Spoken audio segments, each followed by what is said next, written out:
마찬가지인 게 조선도 그 처음에 체제를 만드는데 굉장히 불안하잖아요. 많은 적들이 체제 적들이 있는데.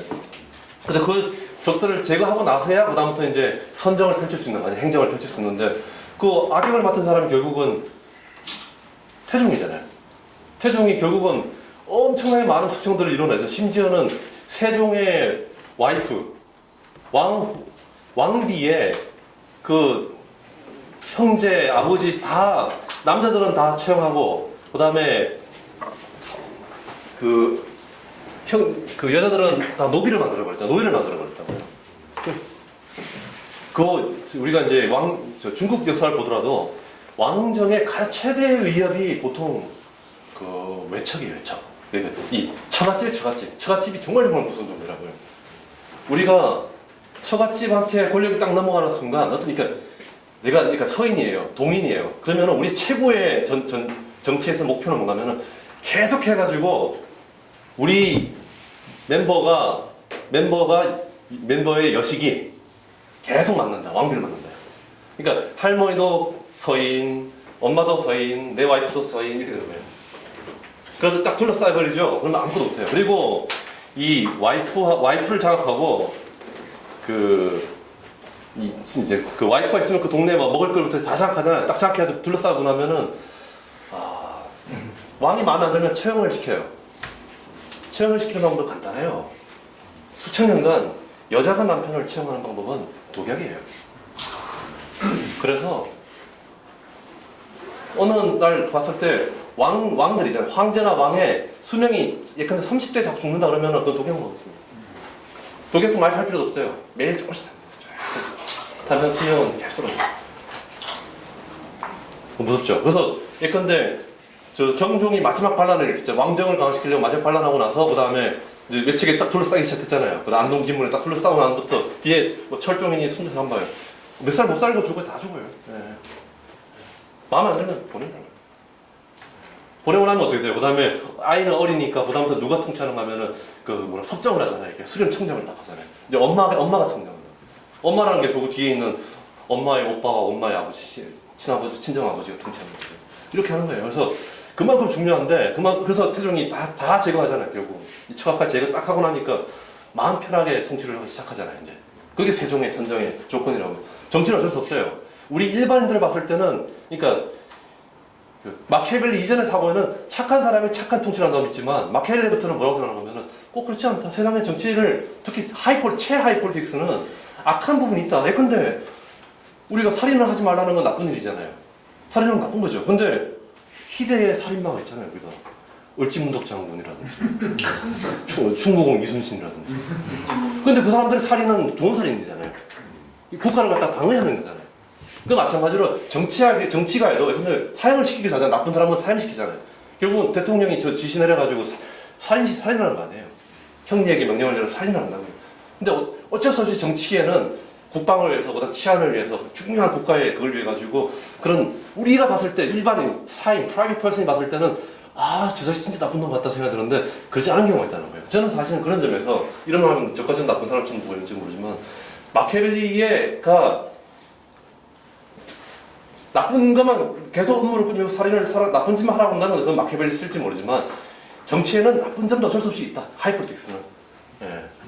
국방을 위해서 이순신처럼 한산도 측해가지고 왜군을 수몰시키기도 하고 그 다음에 이번 같은 경우 제가 가장 김정은 정부 등장했을 때 가장 걱정했던 거는 분명히 공업부랑 싸울 텐데 누가 이길까. 공업부는 친중파로 알고 있는데 근데 딱 살인이라고 하는데 공개 채용했다는 얘기 딱 듣고 나서 하나 제거됐구나.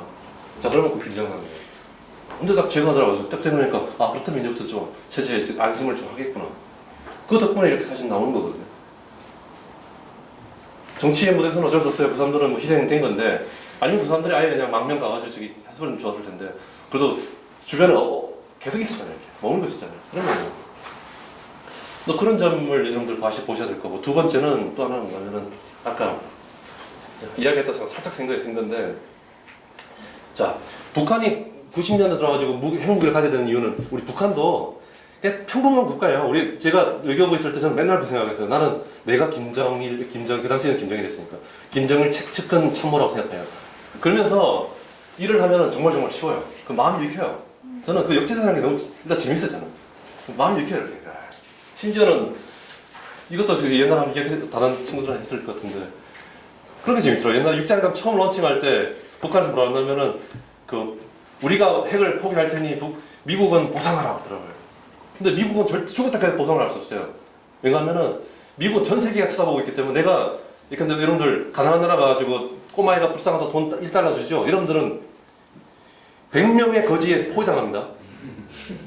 하는 그 선의를 보이는 순간 다 달라들어요. 마찬가지로 북한한테 미국 직접 돈을 주죠. 그럼 전 세계가 핵 개발하자, 핵 개발해가지고 빨리 그거 나중에 행동 대 행동으로 바꾸자는 하면서 10조 딱 받을 수 있거든요. 그러다면은 전 세계 100개 되는 가난한 나라가 핵을 개발한다고 막 이렇게 애더블른 뛰었다가 나중에 1조 내놔라, 10조 내놔라 하면 미국 망해요. 그래서 미국은 죽었다 해도 돈을 못 내요. 그래서 지금도 우리는 제재 해제 정도만 해주고 돈은 이해가 관계가 있는 주변 국가인 한국과 일본 딱 찍어들어요. 그리고 뭐 중국도 이렇게 이야기하지. 근데 그때도 마찬가지. 그때 보면 북한은 얘기하는데 감이 전혀 없더라고요. 그래서 북한한테 가가지고 그 미국 절대 안 하니까 우리 그 과장 통해서 이야기해줬어요. 이야기 좀 해주라고. 어디 남북 회담 같은 게 하는 게 있는데 그래서 저 얘들 감이 없는 것 같다고. 미국은 죽었다 해서 저러면은 안 한다. 그래서 그때 미국은 절대 안 한다는 사실 왜 안 하는지를 갖다가 이제 거짓 이야기하면서 좀 해주라고 설명해주라고 했어. 예. 그러면서 나중에 2주일 정도 있다 보니까 미국도 성명이 딱 나오는데 문제는 한 글자, 그래서 자존심 강하니까 입장 확 바꾸면 안 되거든요. 진짜 똑같은 성명서가 똑같이 나왔어요. 그래서 많은 부처에서는 아무도 보고서를 안 써요. 그러면 그냥 같은 말이 나왔다는 거예요. 근데 저는 1년을 딱 보고 나서 같은 보고서가 아니고 이건 완전히 다른 법하는 보고서예요. 그리고 우리가 이야기해준 게 있어가지고 우리가 핵을 포기할 테니 미국 등은 보상하라고. yes. 그래서 내가 그때 과장한테 전화해가지고 다음에 미국 이제 받겠습니다. 등자가 나왔기 때문에 등자라는 얘기는 미국 빠져도 된다는 얘기거든요. 네. 근데 그런 식으로 이렇게 역지사지 해가면서 이렇게 결국 사람과 사람의 문제거든요. 이렇게 이야기하면은 많은 문제가 풀리는 것 같은데 자 북한은 약간 평범한 국가예요. 이 평범한 국가가 왜 핵을 그 무시무시한 그리고 아무도 웬만한 나라는 핵을 가진다는 거는 진짜 2차 세계 승전국이나 아니면은 인도급, 중국급 해가지고 경제봉쇄 당해도 우리 경제봉쇄 해도 우리 인구만 10억이라는 정도 되는 나라만 가지는 거예요. 아무나 가질 수 있는 게 아니면은 이스라엘처럼 진짜 미국이 특별하게 이렇게 옹호해줘서 되는 그런 거지. 자, 근데 북한이 왜 위험한 무기를 가지고 이렇게 고생을 하는가 생각하면은 자, 90년대 전까지 80년대까지만 해도 북한 뒤에는 북한은 이쪽에 밸런스 파워, 힘의 균형이 있었다고요. 이쪽에는 서방이 자유주의, 자본주의권이 있었고 내 뒤에는 소련과 중국이 있다고요. 아직까지 공산당이에요. 공산주의로 연대되어 있는 그게 있는데 어느 순간 배신을 당했다는 느낌 나요. 첫 번째 소련이 붕괴되고 고르바초프를 뭐 하면서 딱 붕괴되고 미국과 친하게 되고 미국이 약간 푸들처럼 미국이 약간 밑에 들어가잖아요. 그 옐친 같은 거 보면 미국하고 친하면서 미국 밑에 들어간다고요. 그리고 미국이 1급 체제를 인정하는 듯한 느낌 난다고요. 그런데 중국도 마찬가지죠. 중국도 그 장찌민 정도 보면은 거의 굉장히 서방적이고 친미적이고 미국하게 맞서려고 하는 의지가 전혀 안 보이고 맞설 힘도 없고 그러고 나서 갑자기 말도 제대로 안 하고 뭐 아니 통보만 딱 하고 남한이랑 손 딱 잡고 남한이 되게 친해지고 북한은 왜 틀렸는 거예요? 외교적으로 딱 고립됐거든요. 그러면은 제가 북한의 당국자면은 저는 성격이 좀 싸움을 좋아하니까 아마 김정일처럼 했을지도 모르겠어요. 오케이 그렇다면은 어떤 일이 있더라도 한번 핵을 가지고 끝까지 버텨보자. 근데 조금 심지 약하면은 그냥 미국에서 요구하는 대로 이렇게 받아들여면서 자유화하고 뭐 이렇게 요구할 거 아니에요. 문 열고 뒤는 앞구도 그러다 보면 그냥 내가 통제 못한 자유화 물결이 휘말리면서 결국 정권 무너질 가능성이 있거든요. 네. 그런데 북한의 노동당 엘리트 그룹은 그런 생각하면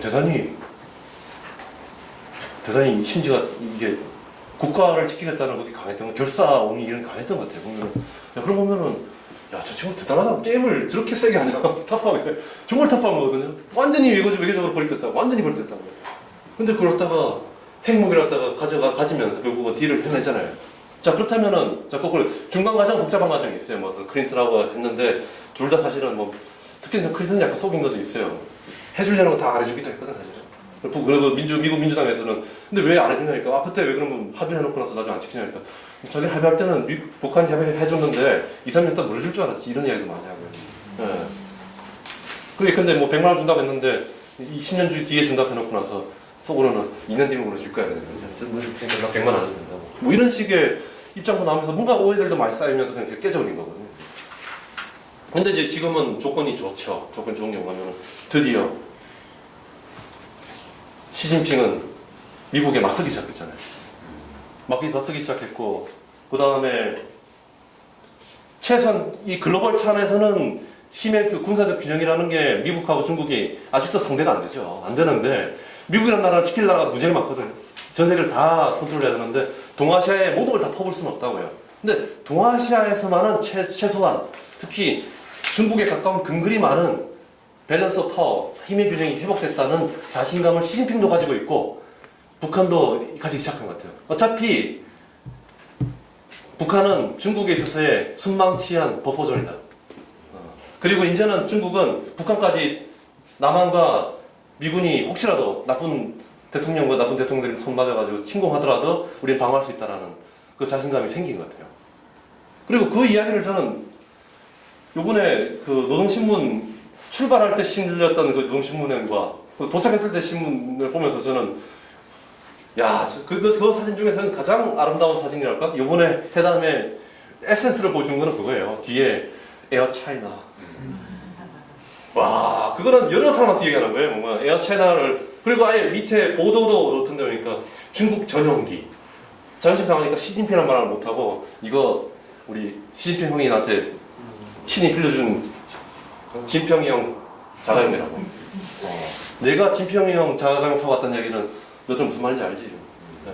그걸 저는 미국에도 얘기했다고 보고 그 다음에 국내도 얘기했다고 생각해요. 떠날 때 그거 떠나고 나서 그 다음날 딱 나왔잖아요. 그러면은 혹시 군부에서 땀만 품고 있는 애들 있을지 뭐 준비하는 애들 있을지 모르겠는데 진평이 형 보이지? 진평이 형 전 세계를 지배하는 두 명의 형님하고 나는 지금 트럼프 형님 만나러 갈 뿐만 아니고 차는 진평이 형 보고 투톱이 내 친구다. 너들 혹시라도 이상한 짓 하면은 죽는다. 그래서 남한에는 또 문재인 형도 있고 남한 군대도 지금은 그렇게 반복적이지는 않잖아요. 그러니까 만일 반란이 일어나면은 중국 군대 들어가고 미군 들어가고 남한 군 들어가면 그냥 진압되는 거죠. 네. 저는 그걸 사진 보고 나서 그래 확실히 자신 있구나. 이제는 열어도 되거든요. 네. 그래서 그 이야기를 좀 드리고 싶었던 거고 두 번째는 뭔가면은 지금 보면은 이게 저는 정치학을 공부하면서 완전한 고전 공부하면서 느낀 거는 세상에는 뭐 세옹지 말할까요? 그리고 나이가 저도 이제 50 다 돼가니까 50이니까 한 사람이 느낀 거는 앱솔루트 행복도 없고 앱솔루트 불행도 없어요. 저는 지금 이렇게 일부러서도 그렇게 보려고 그래요. 사람들 다 기뻐하면은 남들 기뻐할 때 저는 여기서 불행의 씨앗이 뭘까 찾아보고 나중에 막 남들 뭐 슬퍼할 때는 그때 희망의 씨앗을 찾아보고 이게 내 습관 중에 하나인데 지금은 또 이제 보이는 건가 하면 지금 분위기 좋잖아요. 근데 보면은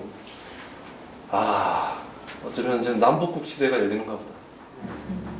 남북이 이렇게까지 앙당한 이유 중에 하나가 뭔가 하면 서로 통일하고 싶어서 그랬던 거거든요. 네. 통일하려고 하니까 북한이 주도해서 통일하겠다. 남한은 남한이 주도해서 통일하겠다. 하니까 지금 어른되고 있는데 우리 그냥 남처럼 살자. 예컨대 민족이라고 해서 다 같이 살아야 되는 건 아니거든요. 대표적인 게 어디예요? 여러분들 오스트리아는 독일 사람들입니다. 19세기 때 독일의 논쟁이 있잖아요. 오스트리아까지 포함해가지고 대통일을 할지 아니면은 빼고 소통일을 할지 하다가 소통일로 간 거 아니에요. 작은 통일로 간 거거든요. 그래서 이제 오스트리아가 독립돼서 지금 있는 거고. 그 다음에 이탈리아, 프랑스, 독일 이 큰 민족들 사이에서 사실은 독일 사람들이에요. 대부분이 독일 사람인데 불구하고 산속에 사는 우리만 강원도 정도 되는 사람들인데 그 독일 사람들인데도 불구하고 버퍼존으로서 그냥 비워놓자 중립국가 만들자는 게 스위스라고요. 그러니까 스위스, 독일, 오스트리아는 사실은 독일 사람들이에요. 그렇지만 정치적 이유 때문에 어쩔 수 없이 헤어져서 사는 거라고요. 그래서 통일은 잠시 좀 보류해야 될 것 같아요. 네. 근데 뭐 문제 있어요? 우리가 남북한 간에 오스트리아와 독일처럼 서로 교류하고, 예. 그러니까 국가 차원에서는 어쩔 수 없이 군대를 가지고 외교를 가졌으니까 독립돼 있더라도 시민사회 차원에서 이쪽에서는 서로 그냥 같은 나라처럼 뭐 안 되면 이민도 가고, 예. 북한으로 이민 가고 북한에서 남한으로 이민 가고 좀 까다롭게 하겠지만 특히 북한 쪽은 통제를 많이 하겠죠. 그래서 그렇게 해서 결국 이 김정은도 원하는 거예요. 그리고 물론 한국에 이제 자주파라 불리는 분들은 언제나 통일에 대한 꿈이 있겠지만 이제 그 동상이몽도 살짝 있을 것 같기도 해요. 한국의 자주파는 통일이 가까운다고 좋아할 것 같고 북한에서는 드디어 해야 됐다. 드디어 우리는 독자적으로 독립을 유지하면서 버퍼존으로서 꽤나 중립적인 국가로서 번영할 수 있겠다. 우리는 스위스가 될 수 있다. 김정은 유학 갔다 왔던 스위스처럼 거죠. 뭐 그런 꿈을 꿔서 둘이 만나면 아마 동상이몽으로 서로 협회할지는 모르겠어요. 그러니까 그런 점에서 나는 남한의 사람들이 통일 이야기를 너무 많이 안 하는 것도 좋겠다. 통일 이야기는 언제나 옛날 노무현 대통령도 얘기했잖아요. 통일 이야기 너무 많이 하면은 북한은 무서워한다고. 남한의 경제 규모가 40배예요, 40배. 이 40배 되는 나라가, 요즘 북한이 조금 경쟁자겠죠. 30배로 쳐더라도, 30배나 큰 거인이 와가지고, 야, 우리 이렇게 안고 그러면 무섭죠. 예, 그래서 지금은 우리 당장 해야 될 거는 평화체제. 평화 이루면 돼요. 이뤄가지고, 북한하고 많은 교류하고, 뭐 그렇게 하는 게 목표 아니겠는가. 그러다가 나중에, 그리고 결국은, 역사를 보더라도 그렇고, 중국이라는 거대한 나라가 뒤에 버티는 한 통일은 쉽지 않을 거예요.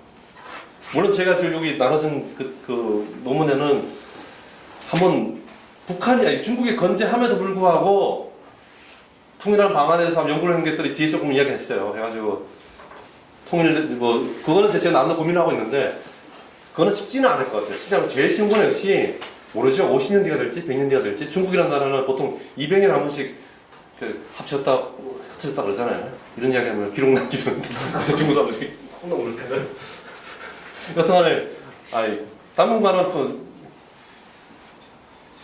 시진핑 주석의 그 리더십에 하에서 아마 평화롭게 살 거라고 믿지만, 혹시라도 나중에 아주 무능한 지도자가 나와가지고 무너질지 모르니, 그렇게 되면 또 아마 찬스가 생기지 않겠는가.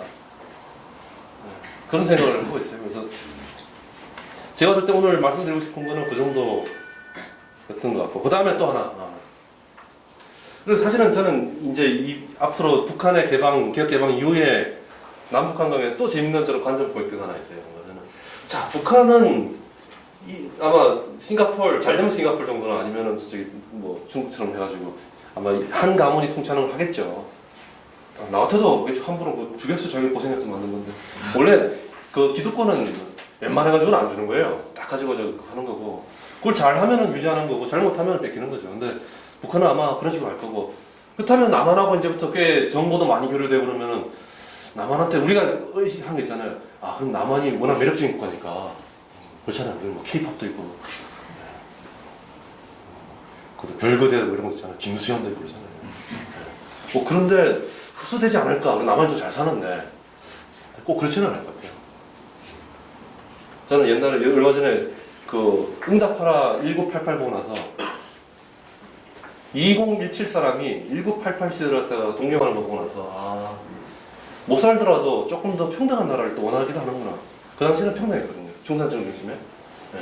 지금처럼 엄청난 많은 부가 위에 몰려있고 그 부가 밑에다가 엄청난 갑질을 하는 그런 시대는 아니었다고요. 제가 어렸을 때 살았을 때도 있고 그거는 저도 좋은 기억이 있는데 저는 이 북한과 남한의 이제 지금까지 군사적으로 악의의 경쟁을 했다면은 어쩌면 이제는 선의의 경쟁을 한번 해볼 수 있지 않을까. 하지 않겠는가. 이제는 국정도 많이 뚫리게 될 거 아니에요. 그러면은 뭐 북한이 잘하면 남한에서 엄청나게 많은 만 명의 탈남자가 나타날 거고 북한에서 탈북자 스코어가 싸움을 할 거예요. 예. 그러면 북한이 내세울 수 있는 건 뭐냐? 북한은 뭐죠? 우리는 by the people은 우리 절대 받을 수 없다. 우리는 by the 김 패밀리니까. 대신 for the people 하겠다. 네. 우리가 김씨 가문과 그 다음에 그 노동당 엘리트가 주도해서 사회복지 부분, 경제성장 부분을 갖다가 완전하게 남한을 압도하겠다. 그래서 우리가 1997년까지 이뤘던 그 경제성장과 중산층의 두꺼운 중산층을 갖다가 만들어서 보여주면은 남한에서 많이 올걸? 남한은 어차피 남한에서 혜택 받는 사람 최상위 10% 20%밖에 없어요. 지금 50% 이상은 지금 비정규직으로 한 달에 150만 원 받고 있잖아요. 일자리가 없어가지고 장가도 못 가고 연애조차도 못하는 사람들이잖아요. 예, 그리고 자살 엄청 많아요. 세계에서 제일 많이 죽잖아요. 예.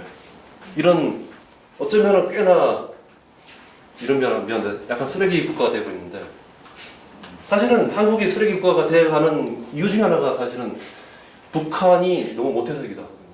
90년 중반에 군사력이나 모든 처지에서 북한이라는 데가 압박을 해야지 남한이 안 되겠다. 국민들을 단결시키기 위해서 남한이 나서가지고 그다음 벌추를 가지고 비루트를 가지고 민중을 챙겨서 우리가 단결시켜야 될 때는 왜냐하면 얘들 조금 안 챙기면 알갱이 될지 모르니까 그렇게 되는 건데 북한이 보니까 완전 참패가 됐다고요. 100만 명 아사장하고 말이에요. 그 이후로 남한의 엘리트 그룹 모두는 정말 비루트가 사라져버린 것 같아요. 이제는 안 챙겨도 얘들 남한의 150%안 챙겨도 얘들 북한 갈 거예요. 북한은 더 나쁜데? 그러니까 해를 만들어도 된다는 거예요. 북한은 더 헬이니까. 근데 북한이 만약 헬이 아니고 정상국가 정도만 올라들어도 남한의 헬에서 고생하고 있는 남한의 기층 민중들이 참겠냐고요. 그 점에서 자 지금부터 그러면은 북한이 경제 성장하고 중산층 만들어내면은 남한에게도 굉장히 좋은 자극이 될 것이다. 자 체제 경제 한번 해보자. 오해하지 마세요. 저는 남한의 혜택을 받은 사람이기 때문에 남한에서 좋은 학교 나왔고 여기서 밥 얻어먹고 공직하면서 녹을 얻어먹었던 사람이기 때문에 난 남한이 세계 최악의 국가들은 난 나왔거든요. 내가 마치 북한이 최악의 국가더라도 내가 김정일 사람이니까 북한 태어났다면 김정일 사람 됐던 것처럼 나는 이 나라가 완전히 마음에 들어도 난 이 나라 사람이니까 너는 기록 남기려고 하는 거예요. 북한을 촬영하는 게 그런 점에서 체제 경제 해보자는 거예요. 하는데 자 포드 피플과 바이 더 피플의 경쟁. 바이 더 피플을 하고 있는 남한과 포드 피플하는 북한과 어디가 더 매력적인 국가가 될 것인가 해보자는 거예요. 그래서 저는 모르겠어요. 저는 고전 정치학을 하는 사람이기 때문에 무조건 바이 더 피플이 최고라고 생각하는 사람은 아니거든요. 우리 국민들도 보니까 은근히 그 윗사람들 이렇게 찬양하는 거 보면은 은근히 바이 더 피플을 안 좋아하네 이런 생각이 들던다. 꽤 많은 사람들이 포드 피플 좋아하는 사람이 많아요. 이렇게 지도자 하나 만들어 마음으로 떡 쫓아가려는 그런 생각도 있으니까. 그래서 그 경쟁을 하다 보면은 북한도 남한도 서로 좋아지지 않을까. 선의 경쟁이에요. 정말 선의 경쟁이에요. 이제는 악의를 가진 경쟁이 아니고 그런 경쟁을 하는 게 북미 회담 이후의 변화 속에서 정말 진정한 남북국 시대 앞으로 50년 내지 100년 갈지도 몰라요. 진짜 몰라요. 그 북한에 달려있어요. 북한이 얼마나 잘하냐에 따라. 북한이 잘해내면 100년도 넘게도 갈 수 있고 북한이 못해주면 무너지는 거죠. 네. 그래서 나는 북한이 뭐 잘해주길 바라요. 잘해줘가지고 서로 그 절차 이거 잘못된 표현 일본 사람들이 많이 쓰는 표현인데 절차탕막 서로가 서로 갖다가 서로 이렇게 그라인드 시켜주는 뭐 그런 선의 경쟁이 일어나면 좋겠다는 생각을 하고 있습니다. 자 저는 이 정도까지 말씀드리고 Q&A 가지고 이야기를 서로 나누도록 하겠습니다. 네, 고맙습니다.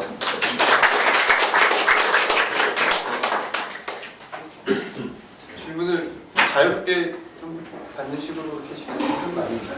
일단은 저는 북한의 보도가 북한은 이민들한테 벌써 우리는 다 바꿨다고 얘기했잖아요. 우리는 이제 경제만 몰입하겠다. 그리고 저기 위대한 무슨 그 트럼프 대통령, 미자 중국 대통령과 우리 손잡았다. 우리는 이거 굉장히 나오는 게 쉽지 않은 거거든요. 그러고 나는데 갑자기 와가지고 또 핵을 또 쏘고 또 갑자기 미제 알고 보니까 미제 승량이었다. 이러고 나오면은 이게 지도자라는 녀석이 2, 3m 있다고 생각해요. 이거 결정하는 거 굉장히 중요한 거거든요. 네. 근데 지금 보도는 계속 나오고 며칠 전 보니까 저 40분짜리가 왔어요. 그게 풀 영상. 그 SBS에서 올려가지고 보니까 싱가포르 엄청나게 멋지게 찍었더라고요. 그러면서 북한에서 놀랐을 거예요. 여기가 지상 낙원이라고 그러더니 엄청 잘 사는 데가 있구나. 네. 정말 잘 살고 그다음에 표현도 쓰더라고요. 세상에서 가장 발전되어 있다는 싱가포르라는 표현 쓰더라고요. 옛날 달라졌네. 네. 그래서 그럼 결국은 우리도 나를 따르면 싱가포르처럼 만들어주겠다는 이야기를 하는 거예요. 이렇게까지 이야기 다 하고 있는데 물론 신뢰가 필요해요. 우리가 또 하나가 뭔가면은 영원하도 그 발표문 딱 보고 나서는 야 참 둘이 어디까지 공개할 건지 이야기를 많이 했잖아요. 지금까지 그 둘이 5시간 이야기하는 것뿐만 아니고 몇 달 동안 그 실무진에서 엄청나게 많은 이야기를 갖다 보고받고 이야기 사실 실무진을 통해 간접적으로 대화를 계속 나눴잖아요. 그 많은 것들이 다 또 기록도 다 남아있다고요, 이게. 자, 그런데 결국 공개한 거는 딱 4개짜리 굉장히 무미건조한 추상적인 이야기를 했잖아요. 그리고 이 사람들은 지금 이 게임, 외교 게임이라는 게 복잡한 게 국내도 챙겨야 되잖아요. 야, 이거, 근데 이번에도 뭐 자, 몇 월 며칠까지 엔진, ICBM 엔진 실험실 파괴하겠다는 거 쓰자. 난 그거 써야 된다 하면은, 솔직히, 진짜 얘기한다면 그렇게 이야기하죠. 아니, 대통령, 트럼프 대통령님, 이거 이야기한다. 그거 막 나가면 군부들 난리 납니다. 이거 다 안 돼요. 그래서 지금 보면은, 순서가 웃기잖아요. 지금 순서가 되게, 첫 번째 지금 서로 스텝 밟은 게 뭔가면은, 행동 대 행동인데, 이게, 우리 쪽에서는 군사훈련을 중단할 수 있다고 검토 중이라고 얘기 정도 나오는 거잖아요. 이렇게 애매하게. 근데 북한에서는 벌써 미 합중국과 남조선이 안 하기로 결정했다라고 딱 벌써 이렇게 어저께 신문 발표하더라고요. 그러니까 그 무슨 성명을 발표하더라고요. 성명이 아니라 보도를 해버렸죠. 그러면 이제 뭐가 된 거냐면, 자, 우리는 그러니까 행동 주고받을 때, 물건을 주고받을 때도 우리는 조금 자존심도 있고 센 사람이니까 쟤들이 먼저 돈을 주면 나는 물건이 되겠다는 거예요. 그러니까 서로 지금 거짓말하고 있는 거예요. 남한이나 북한 이쪽은 벌써 아니야, 우리는 지금 검토 중일 뿐이고, 저들이 이제 엔진 그거 하는 거 딱 보면은, 그다음 오전에 엔진 실험소 파괴하면 우리는 이제 오후에 발표하겠다. 확정 짓겠다라고 말하는 것 같은데, 우리는 그렇게 말할 거예요. 그래서 우리가, 미합중국인데, 북한 따위한테 어떻게 이거 꼴로 먼저 줄 수는 없잖아요. 그러니까, 북한이 먼저 하고 나면 우리는 준다 식이고, 북한에서는 보도통제 딱 해놓고, 이미 발표했잖아. 나고 나면 이제 그러면 군부 쪽에서, 미국이 뭘 숙였네, 장군님한테. 그러면 할 거예요. 이런 식으로 하나씩 하는데, 이제 실력 쌓여야죠. 쌓이는데, 저는 지금 기대하는 건 뭔가면은, 두 사람 사이에 얼마나 많은 약속이 있을까. 저 마크의 이면에 구두로 굉장히 기록된 많은 게 있을 거야, 많은 게. 근데 그거는 결국은 지킬지 안 지킬지는 지켜야만이 신뢰가 된 거고, 조금만 이거 깨져버리면 나중에, 트럼프 같은 경우, 나 예약 못 넣는다 할 수 있거든. 나 얘 보니까 얘가 안 된다, 기본이. 사실 자꾸 거짓말하고 그러면 안 된다. 이렇게 나올 수 있는데, 트럼프는 가능성이 있죠. 그래서 아마 제 생각에는 이렇게 보면 돼요.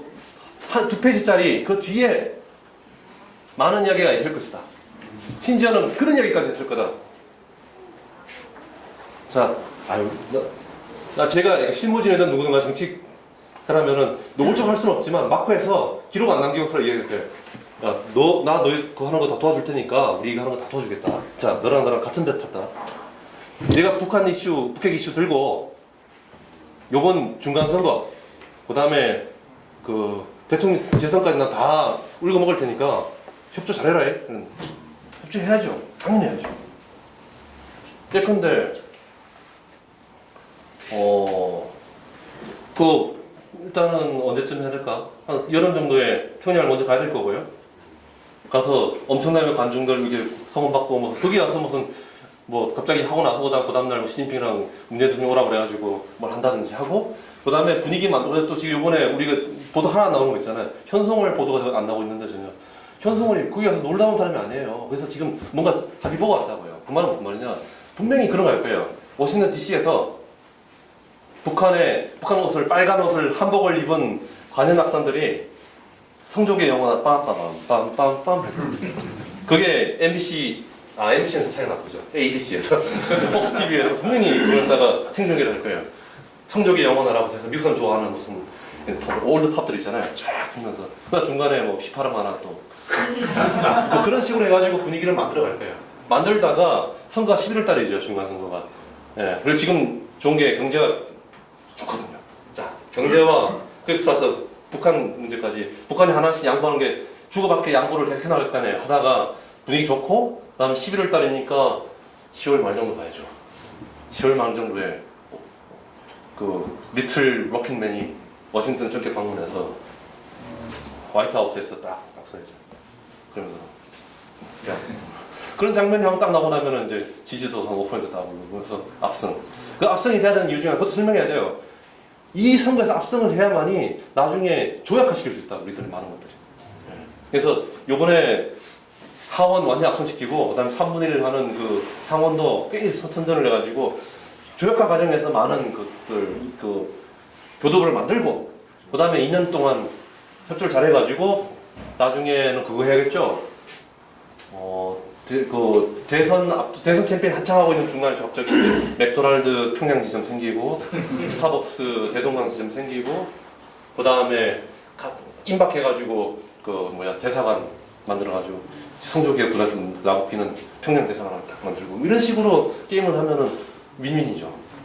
그런 식으로 하지 않을까. 그리고 지금도 하는 게 그러면 북한 지금 정말 중요한 건가 하면 자 핵을 포기하니까 결국은 경제에서 이거 제가 이건 우리 정치 사장하는 분들 좋아하는 말인데 자 카리스마라는 게 있어요. 북한은 형식적으로 공화국입니다. 공화국이에요. 공화국인데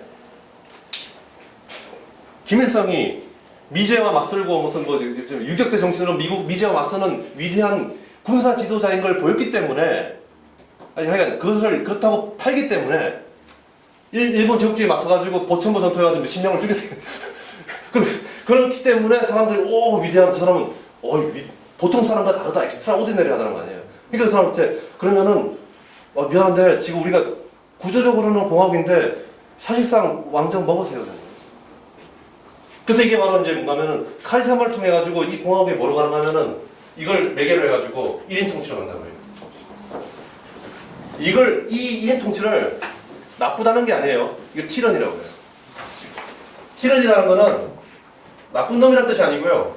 원래는 공화국인데 어쩌다 하다 보니까 권위가 너무 한 사람 쏠려가지고 사실상의 왕정을 하게 되는 걸 티런이라고 해요. 근데 문제는 뭐냐? 사실상의 왕정의 티런이는 타이런트는 조금만 카리스마가 힘이 빠지죠? 그럼 공화국으로 다 돌아가요. 왕정은 다른 게 왕정은 뭐냐면은 정말 멍청한 왕이 있더라도 바꾸지 못하는 거면 우리 왕정이고 얘가 지 아버지가 얘를 뽑았으니까 얘 죽을 때까지 참아야 돼요.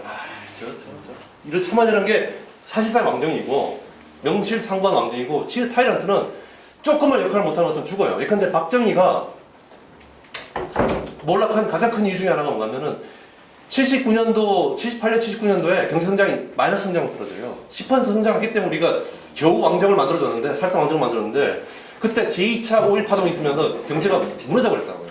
딱 무너지니까, 오케이, 이거 나가. 중국도 마찬가지예요. 중국도 공화국이잖아요. 그런데 한 사람한테 아니면 한 당에 집중되는 이유는 뭐냐면은 그 카리스마. 경제 성장이라는 카리스마가 있기 때문에 그렇다. 그러니까 마찬가지로, 근데 카리스마는 뭔가 계속해서 가지고, 어떤 형태로 하든 존재를 해야 돼요. 그래서 지금까지 했던 거는 뭐냐면 우상숭배라든 이런 걸 통해 가지고 군사적 카리스마 나는 위대한 장군님이다 그래가지고 미국에 맞선다는 이미지로 버텼는데 그 지금까지 앞으로는 뭐 할 거냐? 이제 안 하겠다는 거 아니에요. 미국에 안 맞서겠다는 거 아니에요. 근데 요 갭이 있어요. 근데 새로운 카리스마가 생겨야 된다고요. 이 카리스마 생기기 전까지 이 갭이 너무 길어지면 죽어버리는 거예요. 다시 공화국으로 돌아가는 거예요. 그러면 이 빨리 메꿔야 되면 뭐로 메꾸느냐? 빨리 돈 줘야 돼요. 돈 준다는 게 아니고 부유하게 만들어줘야 돼요. 그래서 할 수 있는 게 많아요. 예컨대 뭐 세상에 인도적 지원이라는 거 있잖아요. 뭐 우리나라 같은 경우도 할 수 있는 게 그 있죠. 쌀, 비료. 그 다음에 이런 말하면 좀 미안한데 의약품, 해충약을 포함한 의약품. 네. 쌀 같은 경우는 지금 그 창고비 많이 드는 거 알죠? 우리 쌀은 쌀값을 일본 높여놨기 때문에 생산이 언제나 과잉돼 있어요. 그래서 창고비만 1,000억 이상 든다고요 매년. 네. 그걸 갖다 주면 우리한테 이득이에요.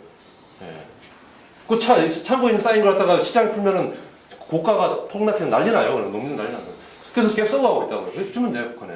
근데 누가 그 얘기하더라고. 북한에 좀 옛날에 얘기 없을 때 누가 걱정하는 소리 하는 게 북한 주면 그 군량미로 쓰지 않네요. 군량미는 북한이랑 남한이랑 전쟁하는데 말 전쟁하면은 1, 2개월에 그냥 끝나는 거예요. 길어지면 길어질수록 북한은 무조건 돈도 없고 아무것도 없어가지고 깨지게 돼 있다고요. 군량미는 그래서 많이 쌓아둘 필요가 없어요. 어차피 게임은 거기서 끝나는 거기 때문에. 그럼 예컨대 최대한 3개월치의 군량미 쌓아놨다 쳐봐요. 근데 창고비도 많이 드는데 남한에서 3개월치 더 왔다고 그래가지고 그러다가 6개월치 쌓나요? 절대 못해요. 그거 돈 들어서 안 돼요. 관리도 하기 힘들고. 그럼 어떻게 할 거냐? 옛날에 내가 그 윗사람들 했던 이야기예요. 그런 경우는 북한이 하는 건 더 간단하다. 새쌀 가지고 헌쌀 내보내고 새쌀 갖다가 군부에 먹일 거다. 최소한 인민들에게 헌쌀은 갈 거 아니냐. 걱정하지 마라. 걱정할 거 없어요. 그게 무슨 그거 쌀 먹는다고 군사력이 강해져요? 저는 전혀 그러지 않아요. 군량민 줘도 되고, 그 다음에 두 번째가 이제 아까 말한 비료. 북한 같은 비료가 없어가지고 지금 사실은 많이 문제가 있잖아요. 비료는 남해 화학 같은 데 가면은 과잉 생산으로 지금 쌓여있어요. 그러니까 그거 해결해 주면 돼요. 그런 문제들 해서 북한의 기본적인 생활들, 그걸 갖다 도와주면 되는 거고. 그것부터 시작하는 거예요. 그것부터 해가면은 북한에서 역시 우리 장군 지도자가 나서니까 갑자기 쌀이 많아져 세상에. 갑자기 막 비료가 있어가지고 뭐 이게 곡물이 자라기 시작한다고요. 그리고 약품이 들어가가지고 애들이 배충약을 먹고 그다음에 애들이 토실토실해지고 비타민 C를 먹고 뭐 그런 것들부터 하나씩 하고 나면 그 다음에 또 단계가 있을 거예요. 그건 둘이 무슨 이야기인지 모르겠어요. 청와대는 알 것 같은데 알 거예요. 서로 알 거예요. 셋이 알 거예요. 지금 제가 볼 때는 세 팀이 아주 굉장히 긴밀하게 협조하고 있는 것 같은데 셋 다 좋아요. 이 정부도 정치가니까 이 정부도 차기 정권 만들고 싶을 거 아니에요. 재창출하고 싶어요. 그럼 이 정부는 차기 정권, 그다음 김씨가 오는 유지, 이쪽은 재선. 이 세 개가 돌아가는데 네, 잘 보세요. 재밌을 것 같아요. 어떤 게 터져 나올지 아무도 몰라요. 네, 난 여기까지만. 네. 다른 태영호 공사가 요번에 쓴 책을 다 못 봤어요. 읽어보니까 네.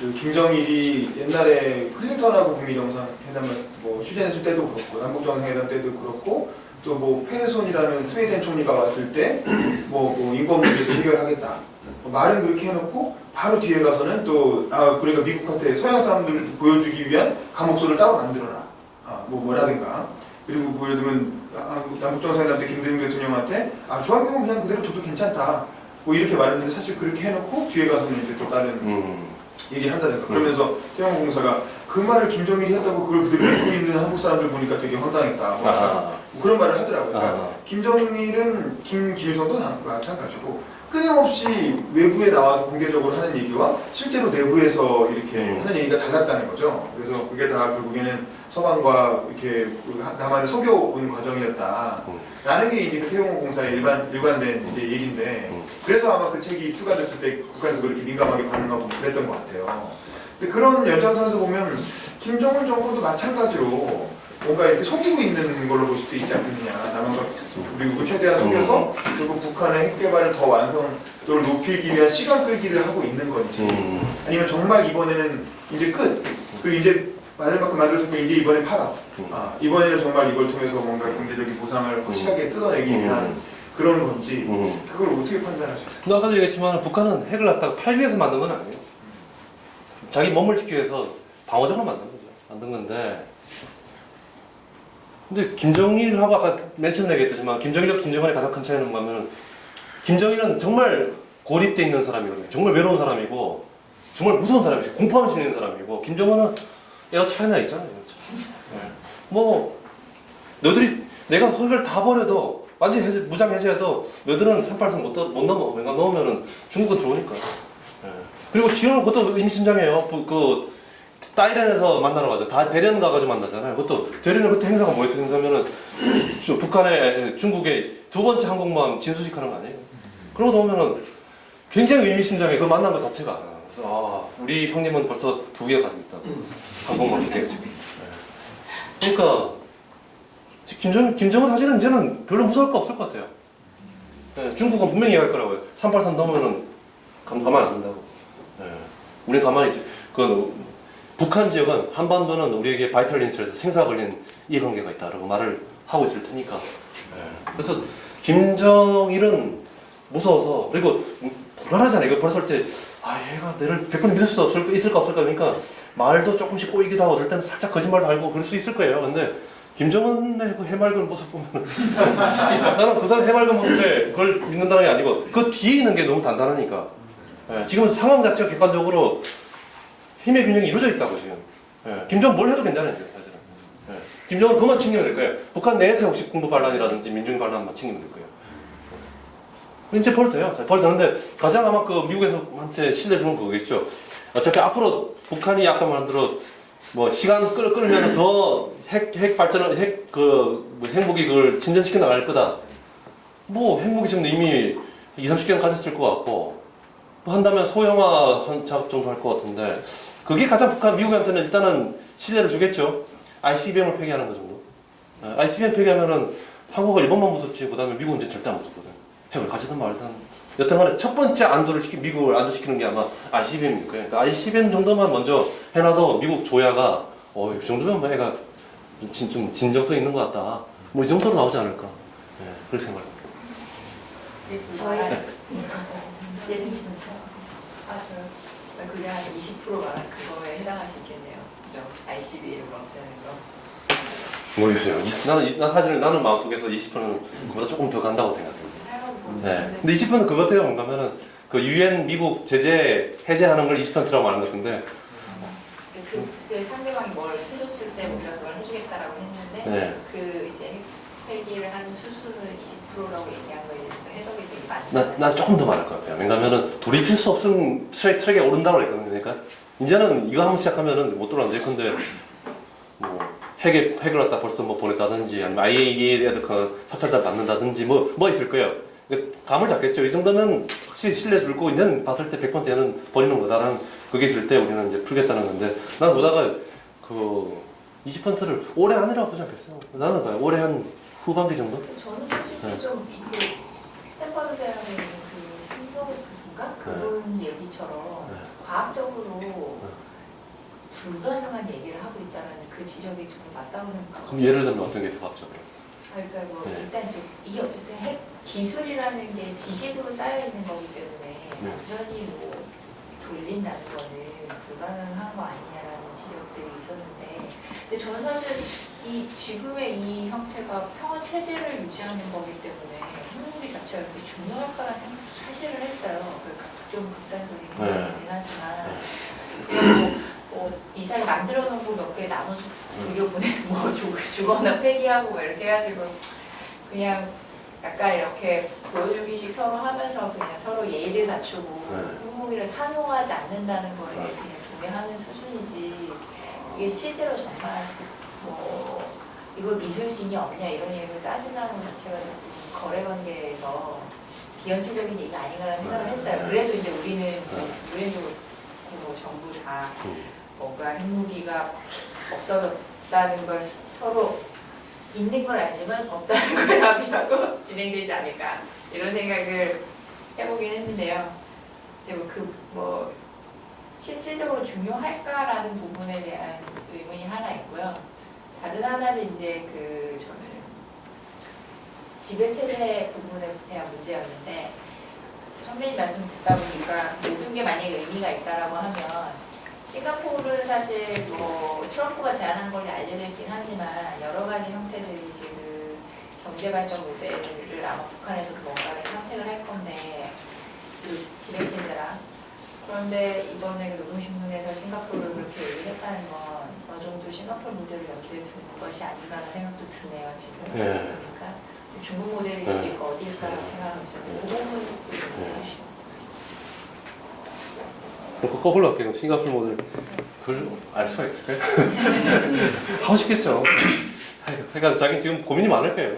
싱가포르 쪽으로 갈지, 베트남 쪽으로 갈지. 이제 공부 한창 하고 시작할 거 같고 시간이 좀 있으니까. 근데 싱가포르 관심 있는 건 확실한 것 같아요. 보여준 거 보면. 두 번째는 핵 기술적으로 이건 뭐 간단한 얘기예요. 우리가 촛불은 훅 불면 꺼지지만은 핵은 우리 집에 후쿠시마도 보지만은 이거 그 연료봉 하나 꺼뜨리는데 시간 많이 걸려요. 이게 시간이 많이 걸린다고요. 뭐 그런 게 있겠죠. 있는데 근데 하나는 사람들이 의심하는 것 중에 하나가 뭐예요? 북한이 혹시 20개 가지고 있는데 22개 가지고 있는데 미국한테 20개만 신고하고 혹시나 또 자기들 공격하면 또 떠내고 이제 휘두르려고 그 무기를 갖다가 어디 몰래 숨겨놓지 않을까? 뭐 숨겨놓으라고 그래요. 숨겨놓으라고 나중에 숨겨놓으라고 오케이 아무튼 난 믿고 자 계약 개방 이렇게 하도록 다 도와주고 그래서 북한이 갑자기 뭐 흥청망청 자본주의야 뭐 시장 경제 되고 중국처럼 잘 살아요. 인나 국민소 갑자기 10,000불까지 올라갔어요. 근데 마음에 막 뜨끔한 게 있어요. 저 숨겨놓은 거죠. 저거 들키면은 예컨대 1인당 국민소도 1,000불에서 경제 제재 안 하면은 아무것도 아니에요. 가난해서 살짝 더 가난한 거예요. 근데 이제 10,000불 해가지고 지금은 뭐 벤츠 몰고 다니고 있는데 갑자기 경제 제재 들어오려면은 폭동인 거예요. 그때 가면은 이럴 것 같아요. 제가 김정은이라면 2개 숨기는 게 계속 마음에 이제 있잖아요.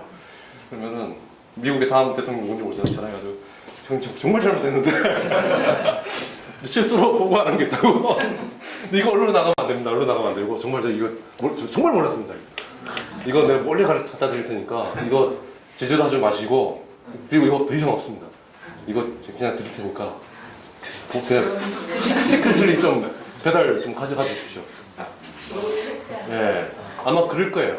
그만큼 1인당 국민소득 1,000불 대하고 7,000, 8,000대하고는 상황이 달라요. 그때는 경제제재 들어가면은 그 누구야?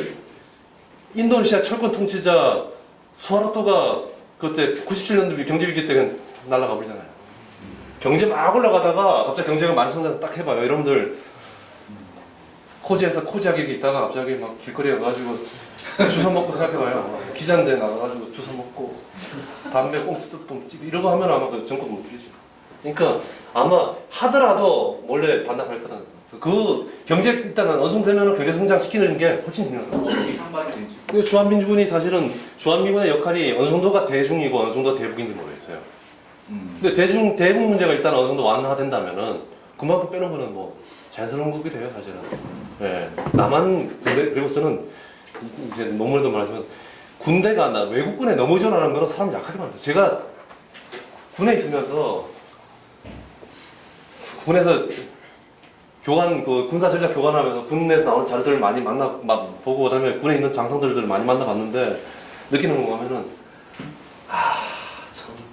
근데 미군 사람들은 작전 계획을 자기들 직접 짜잖아요. 머릿속에서 시뮬레이션 다 해본다고요. 그러고 나서 작전 계획을 딱 짜요. 그러니까 이거는 정말 엄청난 고민 속에서 나오기 때문에 이렇게 보면 돼요, 여러분들. 어떤 사람이 클라우제비츠 있잖아요. 여러분들 클라우제비츠 전쟁론 읽으라면은 아마 대부분 한 시간에 다 좋을 거예요. 그게 엄청 두껍거든요.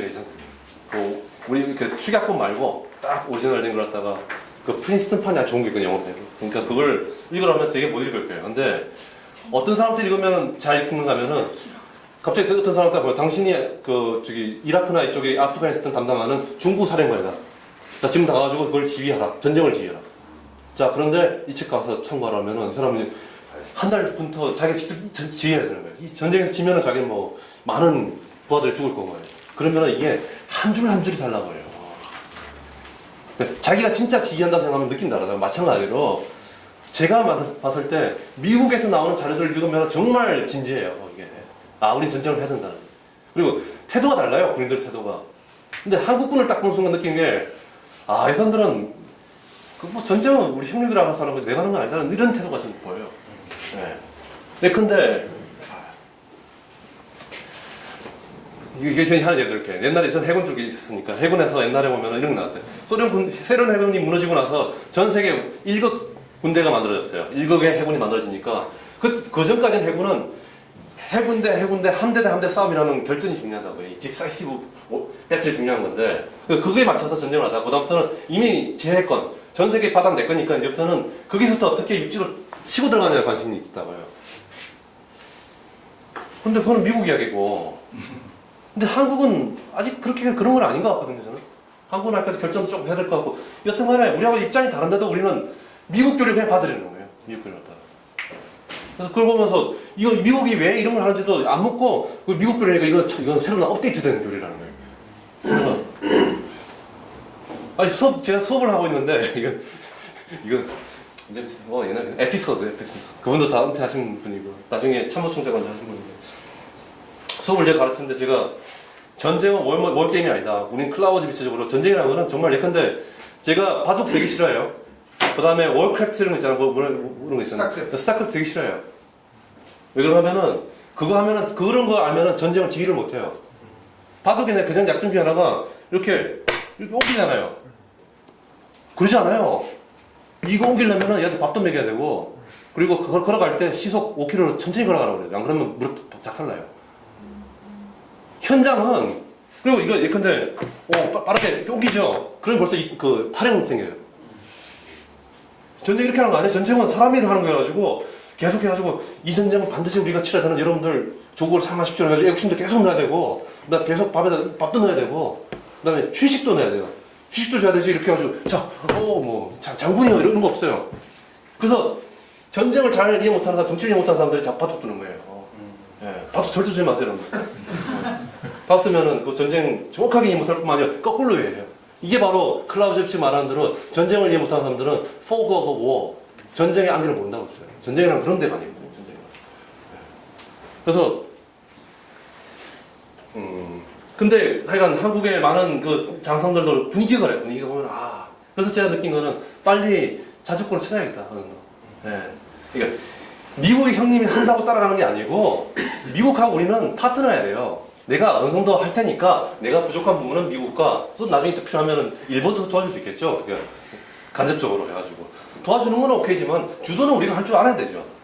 예컨대 미국이 북남베트남 버리듯이 갑자기 우리는 맨날 이거 있는데 중국은 엄청 커지고 있는데 나중에 통일됐으면 마찬가지고요. 근데 준비하라고 또 미국만 믿고 있다. 미국이 개입해주고 있겠지 했는데 갑자기 닉슨 같은 사람 나타나가지고 자 아시아 뭐 한국의 방위는 한국에게 이러면서 미군 다 빼고 한미동맹은 이제는 뭐 에치슨 라인 긋는다. 아, 그럴 수 있거든요. 그러면 우리나라 끝나는 거예요. 그냥 손들어야 돼요. 정책 군사 전략을 생각해 될 것인지 좀 그런 게 좀 고민입니다. 저도 하여간 고민이 그걸 많이 해봤는데 네. 일단 첫 번째 실질적으로 그 몇 년 동안은 군비를 줄인다는 말을 하기 쉽지 않아요. 안 그래도 이제 우파들 쪽에서는 아 이제 뭐 저기 다 넘겨주는 거 아니냐 뭐 홍준표도 보니까 뭐 나라를 넘겨줬다 그러는데 그런 점에서 국방비의 액수를 낮추는 작업은 하기가 어려울 것 같은데 그리고 논문에서 제가 얘기했지만은 그 방어 태세 자체가 굉장히 공격적인 방어 태세도 있고 그다음에 수비적일 수 있거든요. 그러니까 무기만 해도 간단한 게 탱크는 공격적이에요. 이렇게 치고 들어가는 거니까. 근데 탱크를 막는 대전차 미사일은 굉장히 방어적이잖아요. 대전차가 없으면 미사일 가지고 쏠 데가 없어요. 탱크가 없으면. 탱크가 오니까 쏘는 거거든요. 탱크 이거 좀 뭐야? 총도 한 사람 맞출 수도 없고. 그러니까 그다음에 뭐 무기 같은 경우도 폭격기는 공격적이지만은 폭격기를 잡는 요격기는 인터셉터는 그 수비적이라고. 그러니까 액수를 갖다가 낮추기는 정치적으로도 부담이 될 거예요. 우리는 이런 상황에서 더욱더 우리 군은 나를 지킨다고 있어야 되니까 대신 그 태세를 갖다 조금 방어적으로 바꾸는 작업들, 무기 체계부터 시켜가지고 해야 될 거고 지금 제일 먼저 해야 될 것 중에 하나가 지금도 며칠 동안 국방하면 그 정상 장생회담 하는 거는 빨리 그 탱크라든지 중화기 특히 탱크가 중요하죠. 탱크라든지 중화기를 갖다가 뒤로 한 발짝씩 물려야 될 거예요. 물리는데 그게 어려워요. 뭐냐면 평양하고 서울이 똑같이 DMZ에서 거리가 같으면 같이 딱 올리면 되는데 우리 약간 서울은 가깝거든요. 그러니까 그걸 김정은 쪽이 양해를 해서 우리가 서울에서 DMZ까지 한 30몇 킬로밖에 안 얼마 정도? 30킬로 정도 되는 거예요. 그렇겠죠. 그죠? 그러니까 30몇 킬로 정도 치고 일단은 대충 뭐 서울로 어디 붙느냐라는 게 다르니까 수색에서 거기까지가 한 30킬로 치면은 한국은 그러면 10킬로, 15킬로 물린다 정도 한다면은 그게 그 비율을 맞춰야 될 것 같아요. 서울과 거리 맞춰가지고 아니면 10킬로 물리치면 3분의 1을 치면은 저기 북한의 기갑 사단이라든 기갑 분단 같은 경우는 한 50km, 100km를 묻는다. 그러니까 좀 조정을 해야 될 거예요. 그거는 북한이 양해를 해야 돼요. 예. 그런 작업을 해야 될 것 같고, 아까 말한 무기 해야 될 것 같고, 그리고 아까 들어온 무기와 관련돼서는 예. 공격 무기가 있고 방어 무기가 있을 수는 있겠지만 그렇죠. 또 이제 공격 무기 중에서는 좀 억제형 성격이 강한 무기들이 있거든요. 그러니까 예를 들어서 전차 같은 것은 상대방의 영토를 침범해 들어가는 거니까 이건 명백히 공격 무기고 그렇죠. 사실은 앞으로의 효용성은 이제 점차 감소되는 네. 거죠. 포병도 마찬가지예요. 근데 이제 같은 공격이라도 미사일 같은 게 지금 고민인 거예요. 미사일 전력은 사실은 너무 미사일 사드를 갖다 북한 이야기를 북한과 연결시켜 버렸잖아요. 그러면은 남겨줄 명분이 없어요. 아마 일단은 물러날 것 같은데 그러니까.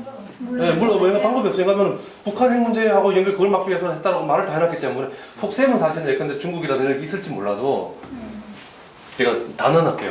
네. 우리 돈 하나도 안 써도 돼요. 진짜요. 제가 모델을 알려드릴게요. 이 모델은 저 혼자 만든 모델이 아니고 제가 혼자 만들어 놓고 만든 게 아니고 생각하다가 불안했는데 파이낸셜 타임즈 FT 영국의 파이낸셜 타임즈가 정확하게 똑같은 얘기를 해주더라고요. 돈은 일본 거 쓰면 돼요. 일본 경제가 망가진 이유는 간단해요. 일본 경제는 기본적으로 생산을 많이 하는 능력이 있는데 소비를 안 해요. 그래서 소비를 안 하니까 저 솔직히 공장 가동률을 다운시키다 보니까 제로 성장으로 좀 겁을 받거든요. 그래서 일본 최대 문제는 뭔가면은 국가 부분 말고 특히 사적인 부분, 그 재벌, 그쪽 재벌 있죠. 계열사 같은 거. 돈이 너무 그러니까 이런 잠자는 돈이 너무 많은 나라 전 세계에서. 옛날에 이 잠자는 돈을 가지고 한번 돈놀이 비슷하게 돈을 이제 이걸 내 보냈다고요. 한번 빌려준다는 얘기 간단해요. 돈을 빌려준다는 얘기는 그 사람은 그 돈을 가지고 우리 물건을 사주는 거예요. 재고 떨이를 해주는 거예요. 그래서 동남아시아 쪽에다 돈을 빌려주거나 동남아시아들 일본 재고를 떨이 주는 바람에 일본 경제가 한 번 더 산 적이 있어요. 90년대. 그러다가 문제는 뭔가 하면은 돈을 빌려준다는 거는 약점, 이거는 근본적인 문제 해결이 안 돼요. 왜냐하면 돈을 빌려주고 나면 나중에 아이를 안고 와요, 다시. 이자라고, 자. 그렇기 때문에 더 문제를 악화시킨다고요. 그런데 단기적으로 효과가 있어요. 그래서 일본은 단기적으로 경제 성장할 수 있는 게 뭔가 하면은 대한민국 정부와 대한민국 대기업과 대한민국 기업들이 일본 가서 1%, 2% 무지하게 싼 이자를 가지고 북한 투자합니다. 이렇게 하면 제일 좋을 거예요. 근데 일본도 우리가 다 먹는 걸 원하지 않을 텐데 제일 우리한테 시나리오, 좋은 시나리오는 한국 기업이, 한국 정부가 주인이 되는 거예요. 그리고 돈은, 물주는 돈, 일본에 도는 거예요. 돈 주는 거예요. 우리 이자 주겠다는 거 아니에요. 그리고 나서 북한 투자 들어가면 돼요. 그러면 돈 쓸 거 하나도 없어요. 그게 파이낸스 타임스가 옛날 김정일 죽을지 모른다는 얘기 나오니까 그렇다면 일본은 경제에 굉장히 중요한 찬스가 될 수 있다는 말 하더라고요. 나랑 똑같은 생각. 네, 그리고 두 번째는 북한하고 중국하고 굉장히 긴밀하니까 역시 좀 친중적으로 바뀌지 않을까. 북한 경제가 긴밀하게 했다고 해서 친해지는 거 아닙니다. 경제적으로 엉켜가지고 통합하다 서로 적대는 경우도 많고, 그리고 대표적인 케이스가 우리 생각에 많은 사람들이 보면은 인터디펜던스, 상호 의존이죠. 경제적으로 막 엉켜 들어가면은 평화로워지고 서로 좋아질 거다라고 그러잖아요. 그 1차 세계대전 직전에 전 세계에서 서로 상호 투자하고 무역 같은 거 있잖아요. 가장 많이 증가한 게 독일하고 영국이에요. 서로 막 교역하다가 전쟁 빵 터진 거예요. 네. 무관해요. 네. 오히려 제일 평화로운 거는 서로 안고 교역도 안 하고 서로 이렇게 시큰둥한함끼리 전쟁 안 해요. 오히려. 오히려 엉켜 들어가다가 서로 너 내가 볼 땐 더 많이 먹는 것 같아, 너 적게 먹는 것 같아, 싸움 나는 거예요. 그러니까 북한하고 중국이 엉켰다고 해서 서로 좋아하는 건 아니에요. 그건 어쩔 수 없이 하는 건데 돈 문제는 진짜 걱정할 거 없어요. 돈 쓸 거 없어요. 아까 말한 대로 저 쌀 같은 것도 창고 남아가지고 창고비가 지금 몇천억 드는 게 있어요. 그거 합성했잖아요. 민주당에서. 그 이쪽에서는 뭐라고 하면 역시 한국 젊은 사람들은 평화를 원하는구나 이렇게 생각하죠. 그 점도 있어요. 그렇죠. 또 하나 있어요. 경기 북부가 원래 반공적인 데인데 경기 북부 지금 땅값 팍 뛰고 있어요. 삼성. 예. 파주 땅값이 이건 제 솔직한 얘기예요. 제 어머니가 예전에 누구한테 돈을 10억 빌려주고 나서 사기를 당했어요. 그래서 10억 빌려줬는데 결국 6천만 원 받았어요. 그게 92년도인가 3년도에. 근데 제 어머니가 그 파주에 군사 보호 지역에다 땅을 갖다 눈물을 흘리시면서 에이씨 가지고 샀어요. 1,500평을 샀어요. 왜? 제 어머니가 우리 제 어머니도 경북 출신이라 가지고 꽤나 반공적인 게 있는데 최근 들어서 너무 좋아하시는 거예요. 최근 들어서 동규야 트럼프 주선 괜찮은 거 같아. 김정은 되게 착해 보인다 그러는데 어머니 그 풀릴까봐 군사보호. 네, 칼막스가 맞구나. 역시 경제적인 이권이 무식을 자극하는구나. 우리 어머니가 갑자기 이렇게 친국적으로 보게 됐는데. 근데 난 최근에 보면 이재명 씨 이기는 거 보고 느낀 게 판이 바뀌는구나. 역시 그러니까 결국은 이 말은 무슨 말이냐. 이런 낙관주의, 약간 낙관적인 게 있잖아요. 그러니까 우리는 혹시 종원이 저 낙관하지 않아요. 만약 이 정부가 이 평화 체제를 경제적 이득을 받는 이득으로 전환시키지 못한다면 차기 정권 넘어갈 수 있어요. 그건 알아요. 안다는 건 느낌이 와요. 왜냐면은 빨리 경합해가지고 남한 사람들한테, 많은 사람들한테 이 당사자를 만들려고 하는 노력이 지금 보여요. 굉장히 급하다는 느낌이 들어요. 저희들한테는 시간이 2년밖에 안 남았어요. 이런 얘기를 사람들 뜨끔할지 모르겠지만 다음 총선에서 승리하지 않는 한 그때까지 지켜나면 5천만 명 중에서 1,000만 명이 우리 어머니처럼 괜찮네. 야 이거 남북한 간에 평화체제 오고 하니까 짭짤한 게 생기는 거라는 느낌이 들어야만이 지지가 계속 유지될 거예요. 만일 그걸 못한다. 평화는 왔는데 사람들은 계속 가난해진다? 지금도 경제는 안 좋거든 사실. 그러면은 차기 정권 넘어갑니다. 그거 현 정부에 있는 분들은 반드시 하셔야 돼요. 네. 근데 알 거예요. 답해도 돼요? 답해도 돼요? 네. 알 거예요. 왜냐면은 인간이 아까 만들어 제 어머니 말하는 어머니 죄송합니다. 인간은 경제문서를 하면은 무슨 얘기하든 레셔널 초이스 합리적 선택해요. 그리고 마찬가지로 그런 걸 다 알고 있기 때문에 청와대도 지금 엄청나게 긴장하고 있을 거예요. 이거 새로운 시스템을 갖다가 어떻게 해서 경제적으로 이득으로 연결 못 시키면 자기들 정권 물러나야 되고요. 한국처럼 대통령제가 엄청나게 강한 데서는 정권 물러나면 반드시 처벌 들어가요. 반드시 공개 들어가요. 우리나라는 그 정치적 보복이 꽤 심한 나라이기 때문에 그걸 각오를 해야 돼요. 그런 점에서 지금 청와대에 이런 말을 하는데 그런 분들은 굉장히 지금 잠 못 잘 거예요. 근데 내가 하나 걱정하는 게 있어요. 뭐냐면은 경제학의 원칙들이 하나 있잖아요. 남한이 그러니까 북한하고 하면서 북한은 투자를 많이 하고 아까 말한 대로 일본 자본을 가지고 투자하면 좋은데 혹시라도 일본 자본 말고 한국도 남아 들어온 자본들이 있잖아요. 그 자본들이 북한 들어가면서 자본의 이익률은 높이고 수익률은 높이고 반대로 임금이 쉽게 말하면은 2,500만이 남한에 2,500만의 조선족이 2,500만의 그 외국인 근로자가 한국에 온 것처럼 많이 만든다면은 한국 임금이 1인당 뭐죠? 그 알바 한 달 버는 게 180만 원에서 갑자기 70만 원 떨어지면 본다고요. 아, 경제학적으로 본다면은 이걸 어떻게 컨트롤해서 그렇지 않게 만들 건가? 쉽지 않을 거예요. 고민 많이 해야 될 거예요, 진짜 고민 많이 해야 될 거예요. 실제 독일에서 임금 그러니까. 예. 아니, 다 남한의 자본이 북한으로 이동하면은 남한의 자본 줄어들고 임금은 노동자는 계속 있으면 이게 당연히 임금률이 떨어지는 건 당연하죠. 그건 경제학 법칙이잖아요. 예. 근데 그거에 대해서도 아마 고민 많이 해야 될 거예요. 네, 저는 궁금한 게 네.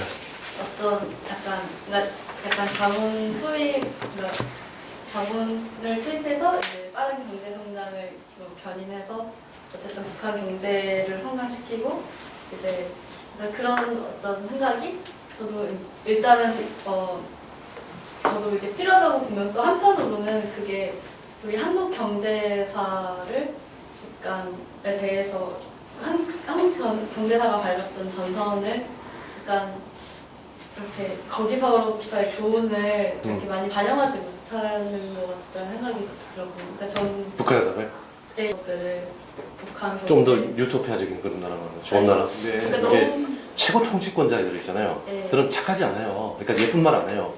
근데 우리 사람들은 그래 새마을운동 경제성장 이렇게 얘기하지만은 60년대 박정희 그룹은 그런 얘기 안 해요. 지금 북한이 보다 훨씬 경제가 좋다. 그때가 좋았거든요. 북한은 그 미쯔비시는 군수공장 많이 받았잖아요. 그 세계에서 아시아에서도 두 번째로 철도망이 조민한 곳이에요. 그러니까 이미 출발부터 굉장히 좋은 나라예요. 잘 사는데 군 세력 가지고 우리가 군비를 하려면 돈이 있어야 되거든요. 군비 가지고. 그래서 우리는 그때까지라도 이런 식이에요. 지금 남한이 60만에 북한이 120만을 치면은 그때는 거꾸로 했어요. 그때는 남한이 120만이었고 북한이 50만. 왜냐면 북한은 무기가 많았기 때문에. 부자나라였거든요. 그래서 그 당시에 우리가 경제성장 우리 빨리 해야 된다고. 왜 빨리 해야 되냐니까. 빨리 우리 돈 벌어가지고 무기 사야 된다. 안 그러면 우리 진다고 북한한테. 경제성장하면은 빵을 맛있게 먹으려고 하는 게 아니고 안 하면 죽어요. 무기 없어가지고. 그래서 북한도 네. 경제성장 빨리 해야 돼요. 그래서 네. 약간 주요 산업이 건설이나 네. 이런 거잖아요. 근데 약간 한국에서 잘 할 수 없는 약간 새로운 산업을 오히려 그쪽에서 발굴해서 해보는. 그러니까 속도는 느리지만 근데- 건설이나 이런 거 중심이 아니라. 근데 약간 또 하나 얘기할게요. 질문이. 아니, 몰라. 나 저 답도 아닌데. 나뭐 경제학자 아니에요. 잘 몰라요. 네. 근데 하나는 첨단 산업 같은 거 하면 좋잖아요. 이렇게. 그 창의적인 IT 산업이라든지. 근데 첨단 산업은 고용을 안 해요. 별로. 네. 가난한 나라에서 고용 많이 해가지고 월급 많이 안 주더라도 그 사람들한테 15만 원만 줘도 대단히 그 사람들 눈물 나기 좋은 거거든요. 15만 원을 가지고 1,000만 명 고용하면 되는 거예요. 그러니까 북한에 될 거는 지금 아디다스 이런 거 있잖아요. 경제, 팬티 메리아스, 그 다음에 이런 거 해야 되는 거예요. 이런 거 해가지고 1,000만, 2,000만 원한테 한 달에 20만 원, 30만 원 주는 게 제일 좋은 거예요. 그거 안 하고 첨단 산업가 하면은 첨단 산업 그 인구의 100만 명만 월급 300만, 400만 받고 나머지는 다 거쳐야 되는 거예요. 그게 인도 옛날에 처음 했던 거거든요. 인도 첨단은 있어요. 첨단하고 나머지는 별로 없어요. 그러다 보니까 일본은 너무 못 산다고. 대다수는 못 산다. 그러면 안 되고 가장 고용 많이 하는 저 차원에서 대신 이 사이클을 갖다 빨리 하면 돼요. 다음 단계. 이러다 보면 어느 순간 또 20년 지나면 나만 비슷해질 수 있겠죠. 30년 말대로 선의 경쟁하다 보면 우리의 약한 점 많이 채워지지 않겠는가. 특히 한국의 이 몰지각한 한국의 엘리트 그룹이 벌추를 갖다가 완전 잃어버리고 군림하려고 그러는데 한국에서 탈남자 3만 명 나오고 나면 아마 정신 바짝 차리지 않을까. 나올 거라 봐요. 지금 여기서 알바 하던 것보다 북한 가서 그것도 안정적인 직장 가지고 그리고 아마 초기 경제 성장하다 보면 우리 80년대 정도 해가지고 아주 잘 사는 사람 없을 거예요. 되게 그냥 잘 살 거예요. 되게 그냥 중산층들이 많아질 거라. 우리 80년대처럼. 응답하라 1988죠. 그렇게 된다면은 일부 정말 여기 밑에서 밑바닥으로 심지어 일자리도 못 가는 사람들 같은 경우는 아유 안 되겠다 북한 가서 그냥 살겠다는 사람들이 몇만 명이 나올 수 있어요. 물론 더 자본주의에서 난 사업가로 성공하겠다 해서 남한은 넘어온 사람도 있을 거라고 보는데 누가 이길지 모르겠어요. 나는 최소한 한 10,000명이라도 탈남자가 생겼을 때 아마 한국의 많은 엘리트 그룹이 정신을 빠져 살 거라고 생각해요. 난 미리 지금 경고하고 있는 거고. 그런 점에서 한국의 사실은 여러 가지 좋잖아요. 우리가 몇 가지만 고치면 우리나라 세계 최고가 될 수 있어요. 아까 만대로 재벌 해체하다 보니까 재벌 문제 해결하고 그 다음에 중앙정부 너무 센 거 좀 해결해가지고 권력을 갖다가 지방정부에서 쫙 분산시키고 상권 분리 정확하게 하고 그다음 언론 더 활성화시키고 언론도 지금 보면은 문제 많거든요. 그러니까 더 활성화시켜야죠. 더 좋은 글 쓰도록 분위기 만들어주고 그러면 우리는 K-팝도 있겠다.